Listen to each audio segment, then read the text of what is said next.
Fadli menatap wajah Jenny yang masih belum bangun juga, padahal kondisi tubuhnya sudah baik-baik saja. Sebenarnya apa yang menyebabkan kau tidak mau bangun, Jenny? Apa kau sedang ingin menyerah atas hidupmu?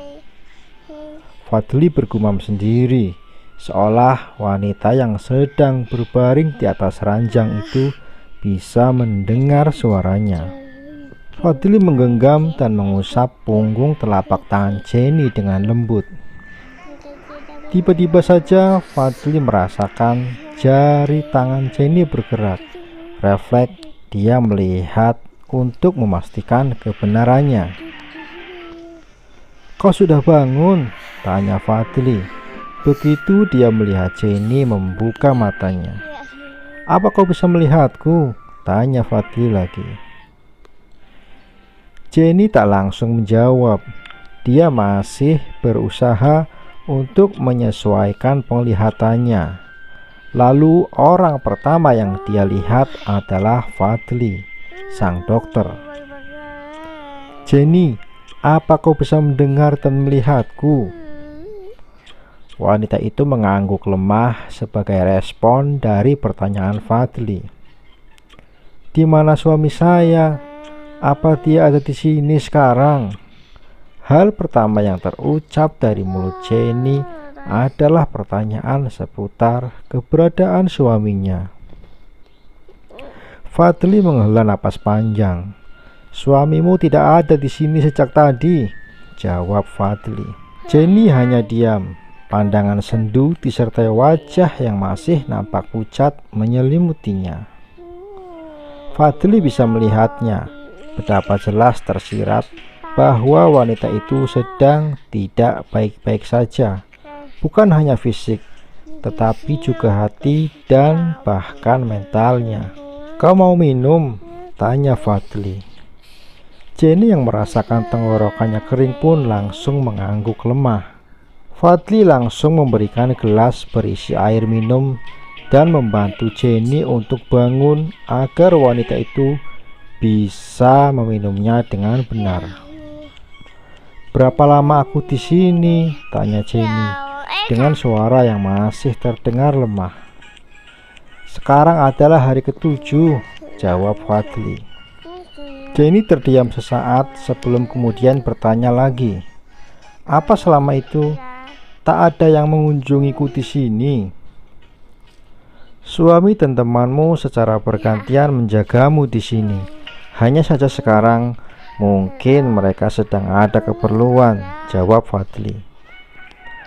"Aku akan mengabari temanmu. Dia pasti senang kau sudah sadar," sambung Fadli lagi.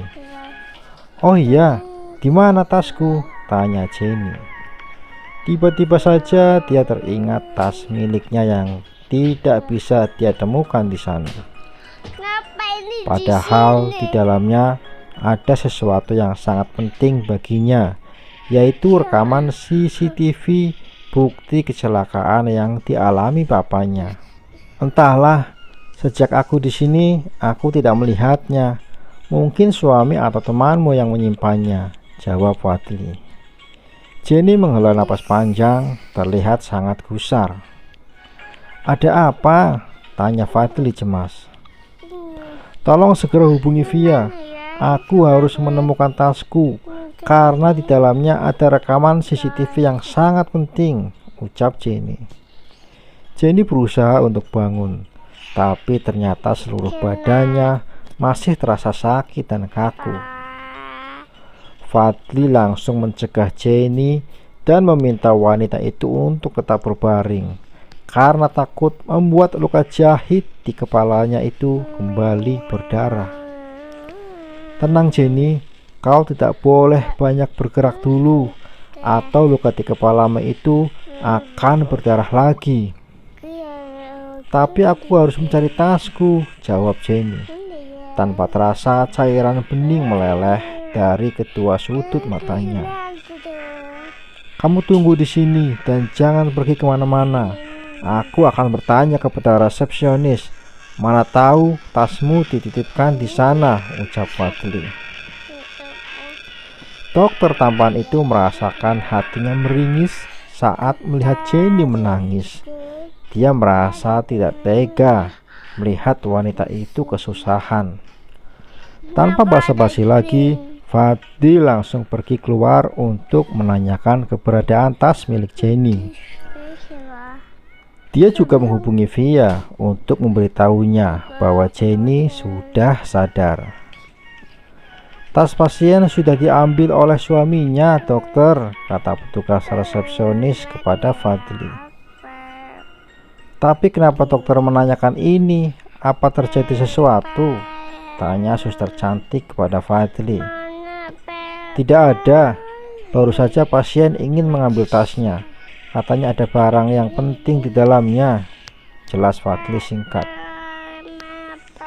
Setelah itu Fadli kembali ke ruang rawat Jenny untuk memberitahunya bahwa tas itu sudah diambil suaminya. Tak lama berselang, sekitar 30 menit kemudian Via tiba di rumah sakit dengan tergesa. Dia tidak sabar ingin segera bertemu dengan sahabatnya. Bagaimana keadaan Jenny sekarang? Apa semuanya baik-baik saja? Tanya Via kepada Fadli. Dia sudah sadar dan keadaannya baik-baik saja. Kita bisa menunggu sampai luka di kepalanya kering. Setelah itu dia boleh pulang, jelas Fadli. Senyum manis mengembang di bibir Via saat melihat sahabatnya sudah bangun. Dia berjalan menghampiri, tak segan memeluk penuh kasih sayang. Syukurlah kau sudah bangun. Aku sangat takut kau kenapa-napa, ucap Via kepada Jenny. Aku akan baik-baik saja karena kau selalu mendoakanku dengan tulus, jawab Jenny sambil tersenyum manis. Via menghela napas panjang sambil menatap Jenny beberapa saat. Apa kau sudah makan? Betul. Jenny menggelengkan kepalanya. Mana Belum. di atas? Kenapa kau tak bilang? Ini. Tahu begitu, aku akan memberikanmu makanan tadi di jalan, ucap Via. Oh, bagaimana mungkin aku memberitahumu?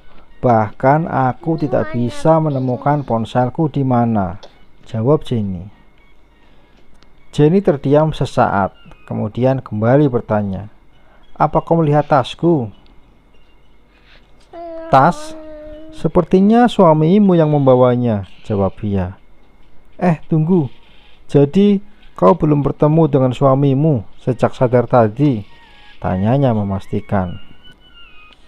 Seketika ekspresi wajah Jenny berubah menjadi sendu. Dia menggelengkan kepalanya sambil menatap Via dengan sorot sendu. Dasar brengsek, umpat Via kepada Bimo. Kau tunggu di sini, aku akan memberitahu bahwa kau sudah sadar, ucapnya sambil beranjak hendak pergi. Namun niat Via tertahan karena dicegah oleh Jenny. Wanita itu menggelengkan kepalanya, tak membiarkan Via menghubungi Bimo. Biarkan saja, ucap Jenny lirih. Kening Via mengernyit dalam. Dia kembali duduk di tempatnya semula sambil terheran-heran. Kenapa aku tak boleh memberitahu Bimo? Tanyanya. Pandangan Jenny tertunduk sendu. Lantas terdengar suara helaan napas kasar. Kalau dia peduli padaku, dia akan ada di sini tanpa diminta, ucap Jenny lirih. Matanya nampak memerah dan berkaca-kaca. Melihat hal itu, Via pun hanya diam sambil mengusap lembut punggung telapak tangan Jenny dengan lembut untuk membuatnya sedikit tenang. Oh iya, aku penasaran, kenapa kau bisa mengalami kecelakaan? Apa yang sebenarnya terjadi? Oh my God.